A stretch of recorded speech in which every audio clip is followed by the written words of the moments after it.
Welcome to the deep dive. This time we're digging into a recent week oversicht from Cafe Weltschmerz on YouTube, number 19, 2025, with Willem Engel and Jerome Pols.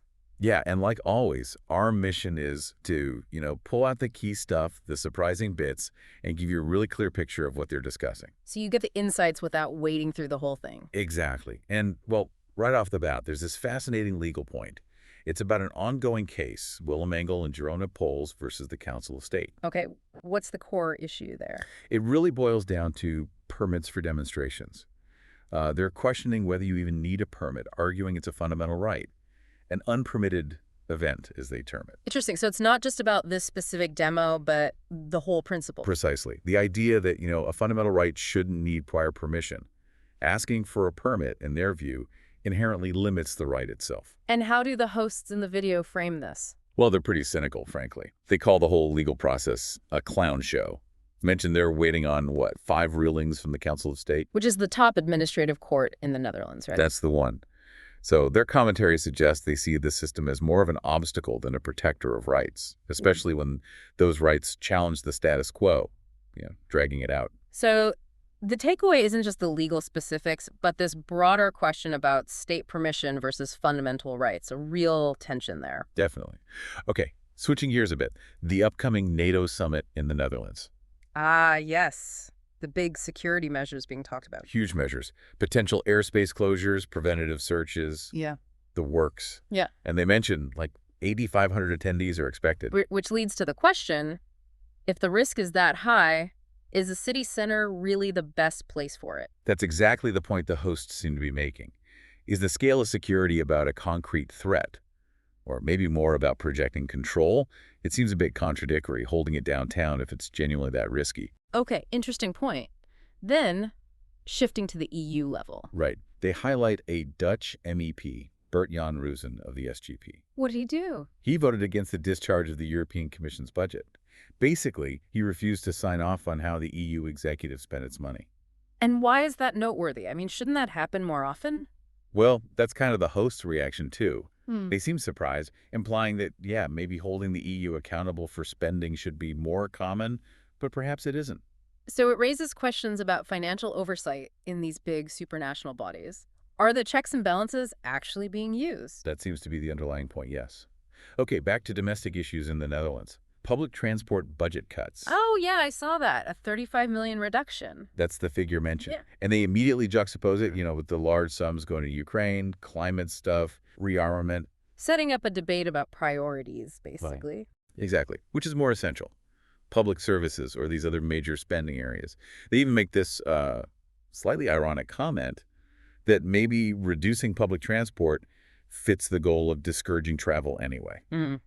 Okay, what else? There's talk about Dutch citizens emigrating. They share some anecdotes, people moving to Portugal, Paraguay. And the interpretation is what?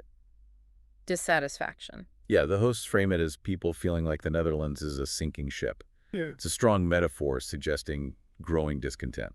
Of course, anecdotes aren't hard data, but they do capture a certain mood, perhaps. They certainly tap into a feeling, yeah, whether it's economic, social, political. It makes you wonder what's driving that perception. Then there's the economy, still feeling the effects of the pandemic measures. Definitely. Lots of businesses apparently still repaying debts from that time. And then there's inflation, 4.1% in April, hitting competitiveness. Leading to worries about jobs. Yes, but interestingly, while inflation is the immediate pressure, the hosts speculate that maybe AI is the bigger long-term threat to jobs. That's a shift in focus, moving beyond the immediate post-COVID impact. It is. It highlights that economic challenges are complex, right? Multiple factors interacting. And on a really human level, they mention an elderly man. Yeah, an 82-year-old reportedly caught stealing food because his pension wasn't enough. It's quite stark. Really brings home the cost of living impact and, well, potential gaps in the social safety net. Absolutely. It forces you to ask if the support systems are adequate, especially for the most vulnerable. Okay, then there was an appointment, Christian van der Wal. Yes, appointed as general chair of BOVAG. The host seemed quite skeptical about this. BOVAG, that includes a social workplace, doesn't it? Why the skepticism? They don't detail it fully, but it likely stems from her previous political roles and public image. They seem suspicious about the motives and what it might mean for the organization's direction. Got it. Moving to environmental policy. Wolves. Right. The European Parliament voted for an accelerated procedure to allow more culling. Their status is changing from strictly protected to just protect. And the implication. Well, the hosts wonder if wolves' status can change. What about other wildlife? They even get a bit philosophical, asking about the status of human rights in comparison. It's about that balance between conservation and human interests, like farming. Speaking of farming, they also talked about new tech being used. Yeah, GPS and drones for mapping things like bird nests on farmland.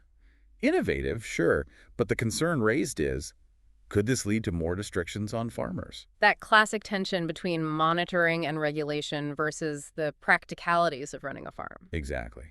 And related to observation versus official lines, they mentioned drought warnings. Oh, what about them? The hosts noted a kind of disconnect. You have drought experts, drought experts issuing warnings, but they suggest that what people are actually seeing on the ground doesn't always match up. So a potential gap between expert data or models and lived experience raises questions about communication and trust, maybe? Could be. Then they covered some slightly stranger items, weird water-saving tips, and a warning about foam in the sea near Scheveningen potentially containing PFAS, those persistent chemicals. Right, the forever chemicals. Yeah. Plus, concerns about potentially harmful substances, even in things like, well, flowers. It all feeds into this general anxiety about hidden environmental or health risks, doesn't it? Seems like it. Mm. They also expressed skepticism about claims of improved air quality in the Rhineland region. Why skeptical? They accused authorities of goalpost shifting, basically suggesting that as soon as one target is met, the standards are just made tougher. So a perception that it's an endless chase, potentially leading to frustration. That's the vibe. Mm-hmm. And similar skepticism towards climate predictions, like the recurring warmest summer ever forecast based on broad European data. They contrast that with likely actual local weather, hinting at hype. Pretty much. Questioning if the reporting captures the nuances or uncertainties. They also talked about municipalities struggling. Struggling with what? Climate impacts. Less the direct impacts, according to the hosts, and more the sheer volume of policies they have to implement climate, housing, energy transition. It's policy overload causing the strain. That's a really important distinction. The burden of implementation versus the problem itself. Yeah. And they also brought up counter-narratives, like Antarctic ice supposedly increasing or sea level rise slowing down, using those points to question the need for current climate measures. Okay, important to note, those are often minority views in the scientific consensus, but they're part of the discussion presented. Absolutely. Then a very practical issue, negative electricity prices. Because too much solar power sometimes. Exactly. Surges in solar power. And linked to that, the cancellation of feed-in tariffs, which hits homeowners with solar panels financially. Shows the bumps in the road during the energy transition, doesn't it? Policy changes impacting people's investments. Definitely. And speaking of behavior change, flight shame. The idea that people feel bad about flying, does it work? Well, the hosts argue. Not really. They suggest it hasn't actually led to fewer flights, calling it more of a marketing concept than a real deterrent, even pointing fingers at some Extinction Rebellion protesters still flying. Interesting take on awareness versus actual action. What about greenwashing? They mentioned allegations about Amsterdam's greenest college ever, supposedly trying to hide a critical climate report, one that apparently showed no real improvement in sustainability. If true, that's obviously a big issue for transparency and trust. Hugely. Okay, shifting to public health now. Localized lockdown. Coming back. Why? Measles outbreaks, reportedly, raising concerns about wider impacts, especially for schools. It shows infectious diseases are still a challenge. And vaccination campaigns. Yeah, the GGD encouraging older people to get the shingles vaccine. But the hosts sort of question, why might immunity be waning in such a heavily vaccinated population? That's a complex question about immunity, aging, vaccine effectiveness over time. Right. And acknowledging long-term effects, they mentioned new expertise centers being set up for post-COVID patients. For long COVID. That confirms the ongoing impact for many people. It does. They also reported a doubling of liver cancer cases. Linked to what? Linked to overweight and alcohol consumption. But they made a point of adding a disclaimer. Not attributed to vaccinations. Important clarification in the current climate. Very. And, relatedly, high demand for free liver tests in Amsterdam. They draw a parallel to the COVID testing frenzy. Maybe increased health awareness or anxiety? Could be. Or just easier access leading to uptake. Okay, moving into media and politics. The NOS executive. Ah, yes. The top executive working without salary after the public outcry about her high pay and apparently limited relevant experience. The hosts see it as damage control. Raises those questions about pay, qualifications, accountability in public media. Definitely. Then DPG Media getting significant EU funding. What's the aim of that funding? Officially, to become less reliant on American tech giants. Yeah. But the hosts are deeply skeptical. How so? They frame it as basically funding a propaganda machine and helping build a surveillance state. A very critical take on media funding and potential influence. Wow. Okay. Strong words. Huh? What about Remembrance Day incidents? Yeah, some controversies. Criticism of a speaker, an incident involving Marco Kroon intervening during a protest. The hosts actually floated the idea that maybe some of it was staged. That suggests a pretty high level of distrust in official events or narratives. It does. Then there was a high royal honor for Lieutenant Admiral. The host made some rather bizarre and unsettling comments about his physical appearance. Kind of detracted from the actual honor, really. Okay. Sticking with security, back to the NATO summit. Yes, the extensive security measures planned for The Hague. The host's take is that it effectively shuts down any real chance for demonstrations. That tension again. Security versus the right to protest. Exactly. And related to the military, they noted a large recruitment ad at Utrecht Central Station How did they interpret that? as a kind of normalization, making the idea of young people going to the front lines seem, well, normal. A comment on shifting public perception towards war. And a shooting incident. Yeah, at a B&B linked to a farmers' protest group, FDF, the hosts immediately speculated. Could this be a setup? An attempt to frame opponents of the government? That's a very serious suggestion, indicating deep suspicion. Need verified facts there. Absolutely. Then turning to Bellingcat. The investigative group. Yes, disturbing allegations surfaced about a former researcher involved in child abuse. According to the host, this casts a real shadow over Bellingcat's credibility and methods. Extremely serious stuff. Definitely requires careful investigation and accountability, if true. What else internationally? Some confusing reports from Rio de Janeiro. An alleged attack near Lady Gaga, supposedly targeting the LGBTQ+ community, but with really bizarre details. Harming a baby. Unrelated arrests. The hosts seemed baffled. Sounds like fragmented reporting, hard to make sense of initially. Yeah. Then a social media storm over a tweet. What did it say? It seemed to commemorate victims of past state terror alongside people who received COVID-19 vaccines. It caused a huge backlash, accusations of dog whistling. Shows how incredibly sensitive and polarized these topics remain. Comparing disparate groups like that is bound to be controversial. Highly charged. They also mentioned using ChatGPT to assess the Dutch government's handling of demonstrations. And the AI's verdict. Apparently, it compared the Netherlands unfavorably to places like Russia, Belarus, China, North Korea. If that's what the AI concluded based on its data, it's a pretty startling comparison regarding democratic rights. Needs cautious interpretation, of course, given its AI, but still provocative. Very. Then they revisited George Soros and Open Society foundations. A familiar topic for them. Yes, linking back to a 1993 article about NATO's future, reiterating their critical view of his influence on global events, a consistent theme in their discussions. Okay. Looking back at COVID again. Yeah, specifically early 2020 treatments, highlighting that initially there were no proven therapies, and stressing the absolute requirement for informed consent, which became a central point in legal challenges later. A crucial historical and ethical point. Definitely. And speaking of prominent figures, Bill Gates pledging most of his wealth. Met with skepticism by the hosts? You guessed it. Questions about his real motives, the effectiveness of that kind of mega philanthropy, similar critiques as with Soros, really. Okay. And a specific podcast mention. Brad Weinstein on Tucker Carlson, claiming President Trump is responsible for the continued recommendation of COVID vaccines for kids. Interesting for Trump supporters who oppose the mandates. Highlights those internal contradictions within political movements sometimes. It does. Then the geopolitical angle on COVID origins. China pointing fingers at the U.S. Yes, accusing Washington of mishandling the pandemic, suggesting origins in U.S. labs like Fort Detrick, referencing Ralph Barrick's gain-of-function work, part of that ongoing blame game. And Trump's actions were scrutinized too. Yeah, his temporary halt on gain-of-function research, his stance on the WHO. The hosts questioned how genuine or impactful those moves really were. Always digging into the substance behind the headlines. Seems so. Then, the EU trying to attract U.S. scientists with $600 million. What's the concern there? The hosts worry this could mean relocating controversial research, like gain-of-function, to Europe, maybe even Ukraine, raising biosafety and ethical questions. A potential consequence of scientific competition. Potentially.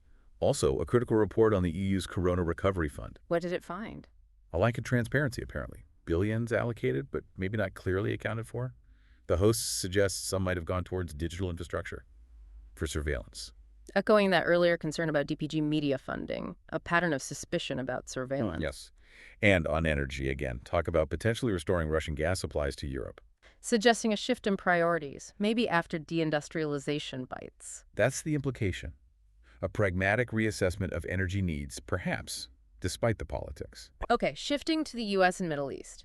Proposed legislation about boycotting Israel. Yeah, bills proposing severe penalties for boycotting Israel. This sparked concerns voiced by the host about free speech and economic freedom. A real clash between supporting an ally and protecting fundamental rights. Definitely. And they juxtaposed this with an Israeli minister reportedly saying Gaza will be completely destroyed. That statement drew condemnation, but the hosts note the contrast with the anti-boycott laws being pushed elsewhere. Highlighting perceived inconsistencies in international responses. Exactly. Back in Europe, Reform UK's election results under Nigel Farage. Limited success. One mayor, one MP, according to the host. They expressed cautious optimism, but tempered by past experiences. Politics is unpredictable. True. Then a really disturbing case from Germany, Spain. Yes, a German couple allegedly kept their 3 sons locked away for years in Spain. Horrific. The host speculatively linked it to the psychological impact of COVID propaganda. Wow, that's a huge leap. Connecting societal fear to such an extreme individual case needs extreme caution. Agreed. Very speculative. They also noted Jens Spahn potentially returning to a ministerial role in Germany. The former health minister who faced criticism during pandemic. That's him, potentially becoming economic affairs minister. The hosts see it as a sign of public amnesia, perhaps. Politics moves fast. What about the AfD party in Germany? Still facing debate about a potential ban.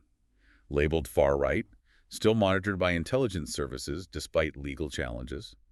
It's that ongoing tension between free speech for controversial groups and protecting democracy. A dilemma many countries grapple with. Indeed. They also mentioned Friedrich Merz becoming German chancellor unexpectedly, noting a perceived Hitler salute during his announcement and his BlackRock background. Again, a very suspicious, critical take. Fueling distrust and U.S.-Germany relations. Blinken apparently criticized Germany's expanded surveillance powers over the opposition.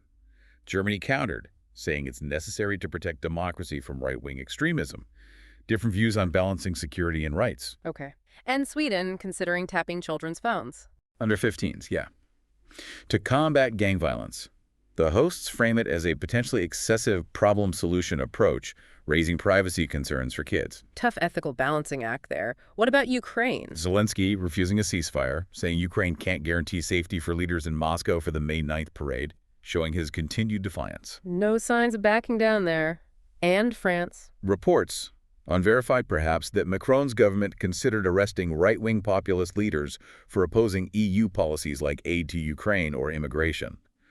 The hosts see this as deeply concerning for democracy in the EU. If true, that would be a major escalation against political opposition. Huge.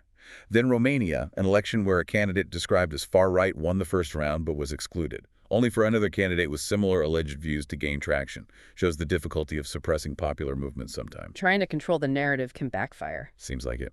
Okay, finance again. The EU limiting cash payments. To 10,000 euros from 2027. Officially, anti-money laundering, counterterrorism financing.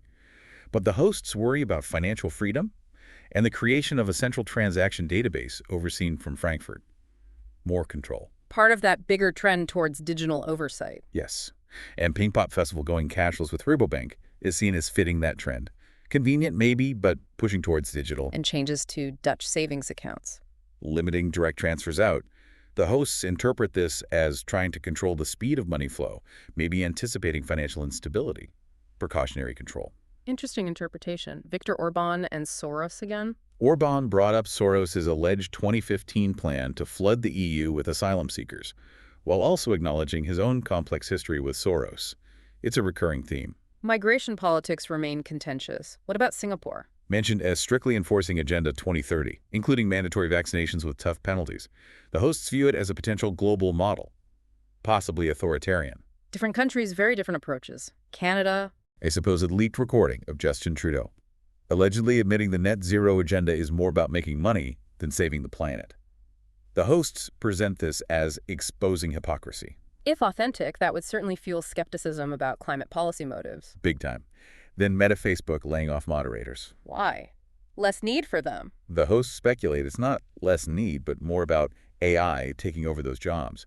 Automation replacing humans in content moderation. Another sign of AI's impact. Oil prices. OPEC increasing production could lower prices. The hosts see this as maybe shifting focus away from just the energy transition, acknowledging fossil fuels are still key. Market realities bumping up against policy goals. Seems so. And self-checkout cameras in the UK at Sainsbury's. What about them? Filming customers suspected of not paying.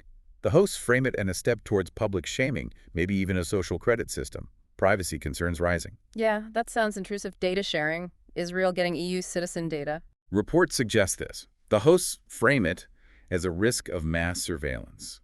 Not a definite thing yet, but questioning the justification for sharing that data. Raises huge privacy questions for Europeans. Absolutely. Okay, back to the Dutch legal system.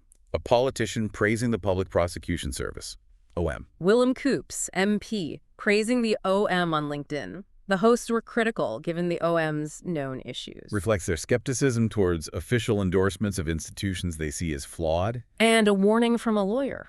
Geertjan Noops, criminal defense lawyer, they note he's Wesky's lawyer too, warning about the rule of law declining, where intentions or thoughts are increasingly criminalized.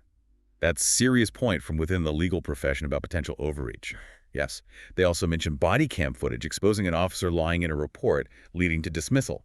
But the hosts use it to ask, what about accountability higher up? Right. Is it just individual bad apples or systemic issues? That's the question. Then an update on a specific legal case, access to OCUBR reports. Those are the batch-specific adverse reaction analyses for COVID vaccines. Exactly. The appeal for access was deemed inadmissible. Procedural issue allegedly submitted grounds too late, though there's evidence suggesting otherwise.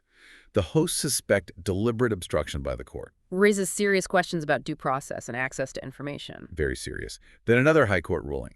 Stichting Blauwe Tiger versus the NCTV, the anti-terrorism agency. Complex case, right. Freedom of expression issues. Very complex. Yeah. The court's reasoning touched on freedom of expression, whether evidence the NCTV got unlawfully could be used, and trying to distinguish between being linked to terrorism extremism versus things like ultra-conservatism or anti-government views. Tricky lines to draw legally. Extremely. The court even suggested renaming the NCTV's threat publication to explicitly include extremism and radicalization, not just terrorism. Shows how definitions are evolving, and contrasting that, a ruling protecting a protest. Yes, a district court ruled against the mayor of Westland, who tried to restrict an anti-Zwarte-Piet demonstration. The court strongly affirmed the right to protest, saying the government must facilitate and protect it. And the hosts contrasted this with the heavy restrictions on protests during the COVID pandemic, highlighting perceived inconsistencies in applying fundamental rights. It's a powerful comparison. What about the face mask scandal? Still ongoing. Stuart van der Linde and the Ministry of Health are appealing a court ruling against them. The legal fight continues. Accountability still being sought there. WHO pandemic exercise? Yeah, they ran an exercise with a fictional virus from melting permafrost mammoth smallpox, they called it, focused on international collaboration via a global health emergency corps. And the concern raised? National sovereignty. The hosts worry about how much control nations retain in health crises with these global bodies coordinating things. An ongoing debate about global governance in health. Exactly. They also touched on concerns about fraud in clinical trials for medical products. And reliance on other agencies' approvals. Yes, mutual recognition agreements between FDA, EMA, etc. The worry is this might lead to inadequate local testing or scrutiny before approval. Integrity of the system concerns. Valid points about regulatory oversight. Anything else on vaccines? A slightly odd report claiming boosters work better if given in the same arm as the initial dose. Met with some humorous disbelief by the hosts. Sounds specific. Needs evidence, I guess. For sure. Then they listed several reports of sudden health issues affecting public figures. Like who? A D66 member with a pulmonary embolism, a skater with myocarditis, deaths of a former police chief, an opera director, Anna K. Gurnlow's son from a hospital bacterium, a climber. Brad Arnold of Three Doors Down diagnosed with kidney cancer. A concerning list, though correlation isn't causation, of course. Absolutely. But they do note these things, again with the disclaimer that the liver cancer rise mentioned earlier wasn't linked to vaccines. Okay. And one last protest item. Pro-Palestine protesters reportedly stopped by police because a commemoration for Jewish victims was happening nearby. The host saw this as another example of inconsistent application of protest rules. Highlighting that sensitivity around balancing different groups' rights and commemorations. Exactly. So, wow, that was a lot. This deep dive really spanned a huge range of interconnected topics, didn't it? It really did, from court battles and big political moves right down to public health anxieties and shifts in how we live. I think some key takeaways are definitely those ongoing tensions, between what individuals feel are their rights and what the state claims as its authority. Yeah, and the challenge for all of us in just navigating this information landscape, it's complex, fast-moving. And think about the long-term effects of everything that's happened recently, the pandemic, the policy responses. We're still figuring that out. That contrast in the court rulings on demonstrations really sticks with me. Protecting one type of protest while restricting others during the pandemic, it does make you question the consistency, doesn't it? It absolutely does. And all the talk about data surveillance, financial controls, potential censorship, it points towards a trend of, well, maybe increased control and fewer individual freedoms. Something to watch carefully. For sure. Plus, the ongoing debates about COVID origins, vaccines, future pandemic preparedness. These public health issues are clearly far from settled and remain incredibly complex and controversial. So as you process all this, maybe a final thought to chew on.